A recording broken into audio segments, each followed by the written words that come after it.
Okay, now a few words in Polish. Dzień dobry Państwu. Dzisiaj z okazji premiery książki Odwyk, mentalny, Pięć kroków do lepszej codzienności, porozmawiamy z jej autorem, Erikiem Bertrandem Larssenem, który jest najsłynniejszym coachem mentalnym w Norwegii. Odniósł też ogromny sukces jako autor książek i mówca. Pracuje na co dzień z gwiazdami sportu i z ludźmi biznesu, ale także z zupełnie zwyczajnymi ludźmi i pomaga im stać się lepszymi wersjami siebie. Jego poprzednie książki Bez litości, Hell Week i Tu i Teraz zostały przetłumaczone na 13 języków i sprzedano ponad 500 000 egzemplarzy i zostały też wydane nakładem wydawnictwa Smak Słowa w Polsce. Okay, so now in English. Here today with me is Erik Larsen because of the premiere of his new book, Mental Rehab. Erik is the most famous mental coach in Norway. He's also a writer and a lecturer, very successful. His previous books, which I showed a couple of seconds ago, Bez litości, Hell Week and Tu i Teraz, were a tremendous success, translated for 13 languages and sold in more than 500,000 copies. He works with pro athletes and people from business, as well as with ordinary men and women to help them become the best version of themselves. So, hi, Erik. Hi, thank you for having me. It's a pleasure. It's very nice to meet you. Thank you, likewise. And thank you for publishing my books. It was a pleasure for us. We were big fans. Thank you. So my first question is, why have you decided to write and publish this book now? Because you were in rehab in 2017. Did the pandemic have anything to do with it? Maybe? No, it was not the pandemic. It was more a good timing to tell the story, I guess. So I was planning to publish the book maybe a year after my rehab, but it was postponed because the Norwegian publishing house wanted more of the rehab story, so we had to rewrite the whole story. It was supposed to be a book about having a good morning routine, but then it changed over time to become more and more about my experience at the rehab and the way back into the light again. Okay. But I think it really corresponds well with pandemic times, because it's like it's a perfect timing for this kind of book. Okay, so moving on to the inside of the book, descriptions of your thoughts and emotions during rehab seemed very realistic and precise. Did you keep a diary of some kind, or are those memories so intense that you were able to describe them as they were back then? That's a good question. I guess it's both. I did write some kind of a diary. I did many notes. I didn't write every day, but I made many notes. And of course, this was it was a very tough experience for me. And I guess when it's very emotional, we tend to remember a lot. So, but I did start writing on the book actually before rehab. So the book has been a super long process for me. So I was actually writing on the book during rehab as well. So a little bit of diary, a little bit of strong emotions that made me actually recall a lot, and I was actually writing a little bit on the book during my period in rehab as well. Okay, I think it really shows, because you can really feel I could really feel your emotions in the book, and I think it's a really good value. Thank you. Okay, in the book you wrote that the experience of being a mental coach helps you during a rehab because you could be more aware of the therapeutic process. But do you think this experience, being a mental coach, helped you realize, confess to your addiction, or was it even harder because of that? it was kind of hard for me to admit to myself that I had taken this so far, and to admit to myself that I was in this kind of downfall. It was hard to admit, since I was a coach that talked about so-called success, and realized that I had this kind of big failure in my own life. So yeah, I guess, what was the question actually? But the experience of being a mental coach made it harder for you to accept this failure. It was. I have to be honest and say it was kind of hard for me to admit that a guy who was helping others I needed help myself. But after a few days in rehab, I realized that, yeah, I have been pretty good and pretty successful as a coach, and I have helped a lot of people, and I'm proud of that. But I was not very good at helping myself. And I thought it was quite interesting after a couple of weeks in rehab, because I was there in 8 weeks in total. After a couple of weeks, I realized that it was a very, very slow process. It was almost like invincible process, that I made some small bad steps over time, and I convinced myself that I could control this. I convinced myself that I didn't have a problem. I lied to myself that I am in control. So it was kind of hard to admit, when the shit hits the fan, and that I had actually failed. But at the same time, as you mentioned, I realized that many of the methods and many of the tools I learned in rehab was something that I used on my clients previously. So that was kind of motivating in a way, that I realized that my work is actually something that therapists in the US also use to get people to a better place. So yeah, it was hard, and it was emotional. But today, 4 years after, I'm kind of thankful, grateful that I actually experienced it. I can talk about being in a tough time with some more credibility, I believe. So, but it's still hard to talk about, because I very much felt ashamed, and I felt that I was a big failure.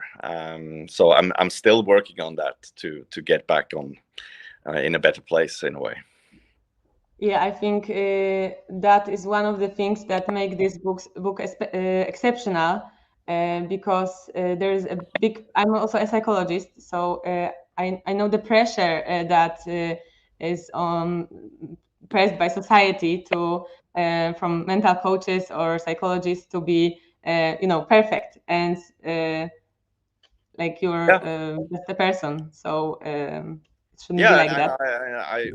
I really thought in the beginning, especially the period before rehab and during the first in the first period in rehab, that my career as a coach was gone. I thought maybe my brand and maybe people wouldn't listen to me anymore, because how could I talk about success when I was such a big failure myself? But I have a different view on that now. I realize that we all are vulnerable, and we all will fail from time to time, and it's how you deal with it.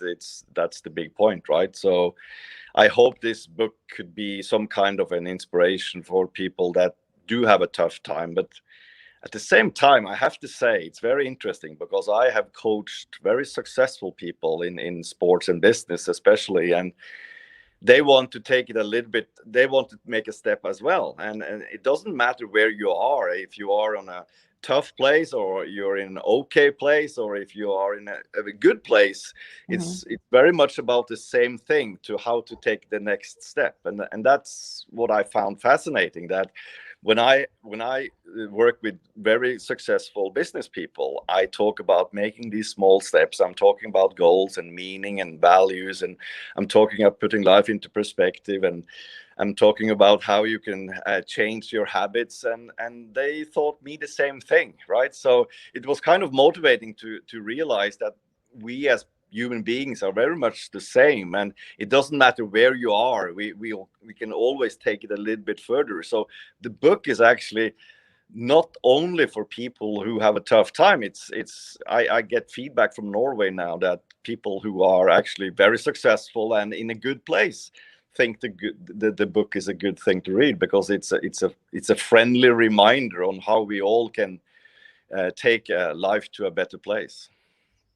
Yeah, it was one of my questions, that I think this book actually is the most universal of all your books. It's like, because it's for everyone. It's not for only people who wants to be better or best in their field. It's also for this ordinary people. Okay, so Yeah, thank so you. that was, Yeah, thank you. I I actually, I'm. It's maybe the most honest book, right? And it's. I get the feedback from Norway, especially that they have seen me as this very tough guy, and yeah, I was successful, and I was very masculine in my in the way I talked about coaching, and they tell me now that you show that you are human, and I actually can talk to more people now, because I show myself as a vulnerable, and I can be scared, and I can feel small, and I do fail, and that's something we have to admit, that life is hard, right? Life is suffering. Is that Buddhism or Islam or the Christians?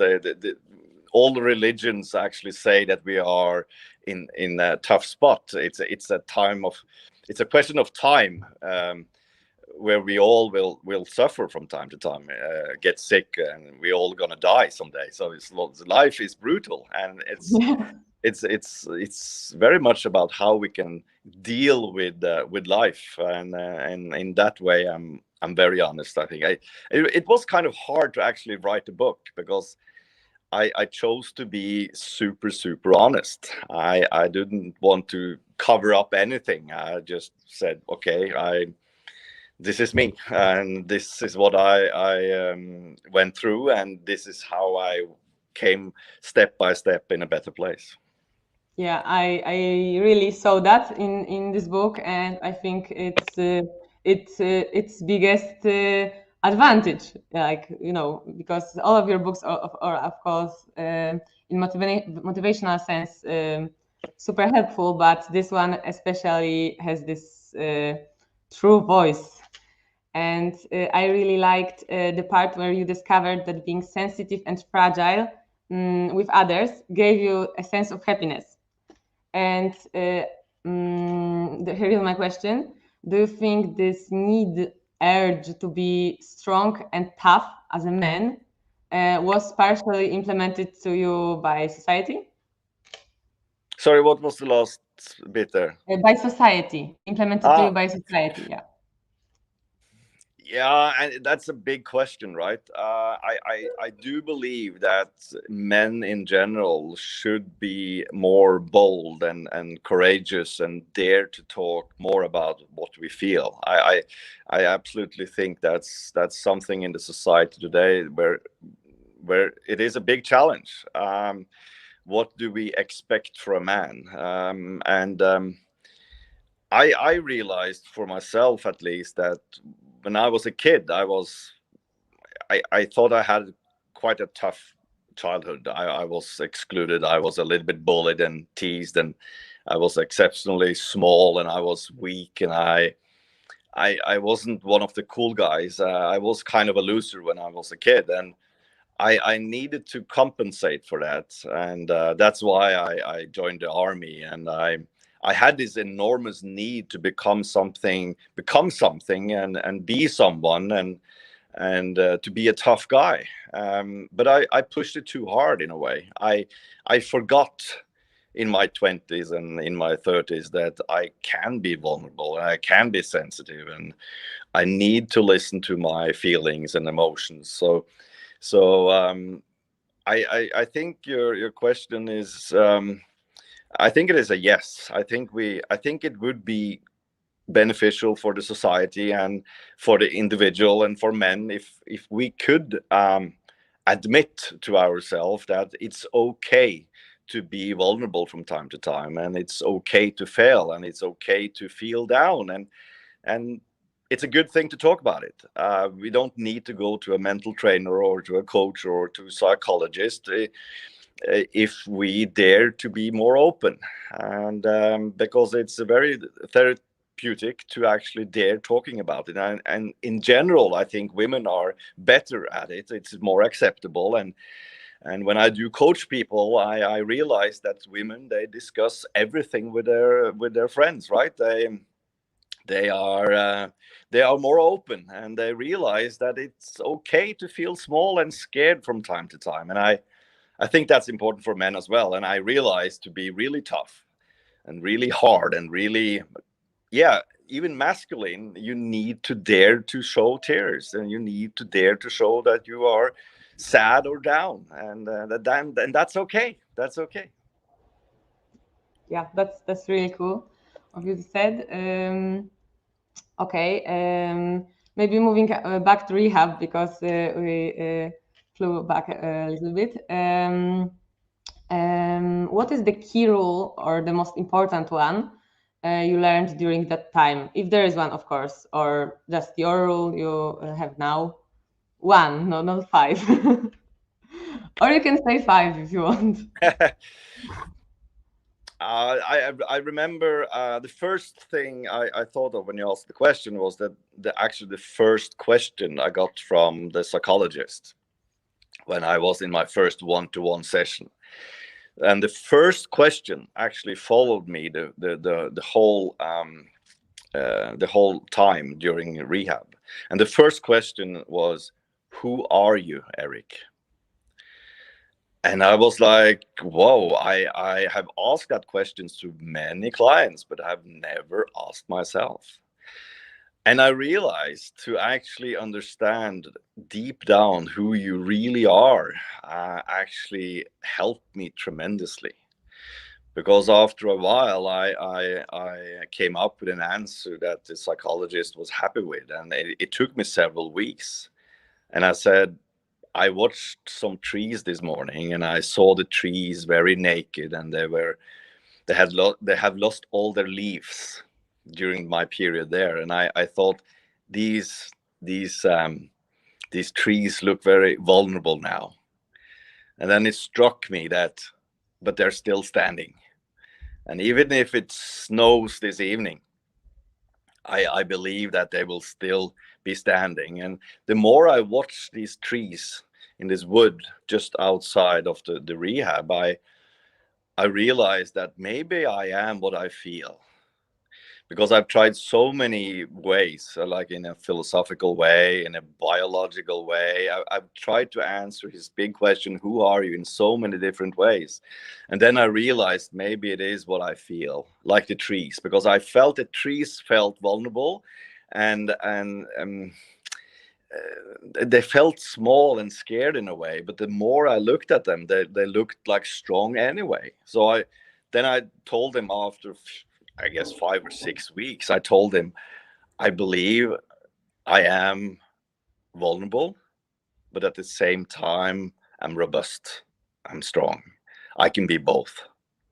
So I think that was the biggest realization for me, that I understood that it is okay to be both. Another thing I realized was, because it was so overwhelming to be in that position, I didn't know where to start. How can I get out of this darkness? And I almost lost all hope, especially in the first days and a couple of weeks in rehab. And they taught me that, okay, we need to find just one tiny small step. And again, that was interesting, because that's what I told super athletes and business people in great companies. Find a small step we can start with, and then this small step can actually create something bigger over time. So they actually told me that you don't need to do anything, Eric. The only thing you need to do tomorrow is to get out of bed and make your bed. That's one task, right? And I was like, will that help me? But I got out of bed when the alarm bell went off, and I actually made my bed, and I made it look good.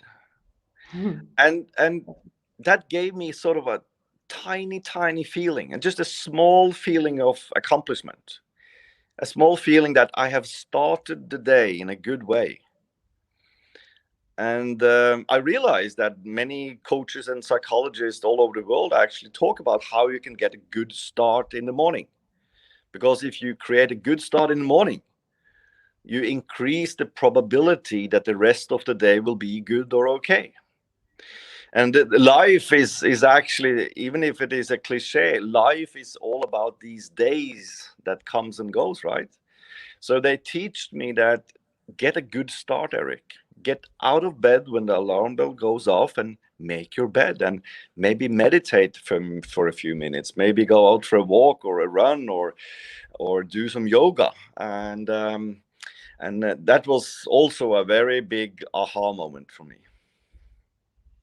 I think you just convinced my dad over here, because he really can't contribute to this rule of laying the bed, doing the bed.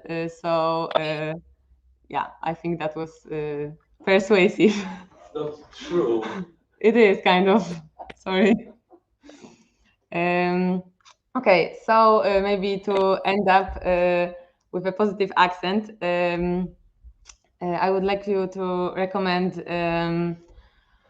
something for people in crisis who has a problem to stay motivated.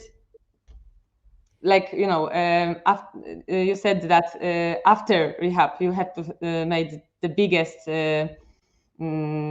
challenge. Yeah. Yeah, I'm not sure if I understood your question. Say it again, please. Sorry. What would you recommend those in crisis? How to stay motivated in crisis on motivation? Well, I believe that if you want to have an incredible good life, if you want a fantastic life, and most people would like to have that, right? If I ask them, would you like to have an okay life or would you have a fantastic life? Most people would say, I would love to have a fantastic life. And I believe that, or it's research actually backs this up, because when you ask people, very old people, how was journey life? Most people would actually say on this planet it was okay. But there are a few people who say that, oh, it's been a fantastic journey. And what they have in common is that they haven't been like super happy all the time. Of course, it's been a very volatile journey. It's been a very emotional journey. It's been tough times, hard times. It's been challenging, but feeling down is is something we actually need to feel great. Most people would seek comfort zone most of the time, but if you want to live strongly, if you want to conclude that life was a fantastic journey, we need tough times. So we need to challenge ourselves. So I had a voice in my head when I was in this dark for a couple of years, 3 years, that one day, and it will be slowly, but one day I will have this great feeling again, that life is good. And that contrast is actually something we should dare to go for, because I believe strongly that we need contrasts, emotional contrasts in life to live strongly. What would light be without darkness? What would warm be without cold? What would day be without night? What would life be without death? So we need this contrast to live strongly. So instead of feeling sorry for yourself, be in that hard times and be curious about it, and not necessarily I want out of this as fast as possible. I actually believe that staying in the tough times has some kind of value, because one day, even if you don't see the light now, one day you will actually be on the opposite side, and then it's all about the journey, isn't it? So we can have great goals, but the more ambitious you are on your own behalf, the more ups and downs you will get. And that's what I believe in. I believe that we need a lot of emotions to actually wrap up life as a fantastic journey. So I think that's a good thing to remind yourself, if you are in a tough time, that this is actually worth it. You will benefit from it if you can stand in it and never give up, in a way. And believe that to get out of it, it's all about making these small steps. And if you have a fallback, it's okay. Then you start all over again. But one day you will actually see that small steps is the whole thing. Okay, I think that was a perfect finish of our conversation, and a perfect promotion of the book. I will now say a few words in Polish, okay, about the book and where you can find it in Polish. Okej, więc bardzo Państwu dziękujemy za ten czas. Książkę możecie kupić teraz w promocyjnej cenie na stronie Smaku Słowa. No i bardzo zachęcam, zapraszamy. Okay, so no. Okay, so do you want to say goodbye? Yeah, thank you very much. It was a pleasure, and I hope readers actually that they like the book. And it's kind of a important point for me that this is not only a book for people who struggle. It's actually a book written for wherever you are. It's possible to make some small steps to even have a greater life. So I just wanted to mention that in the end. So thank you very much for publishing my book, and I look forward to hearing from the readers in Poland. Thank you. Thank you.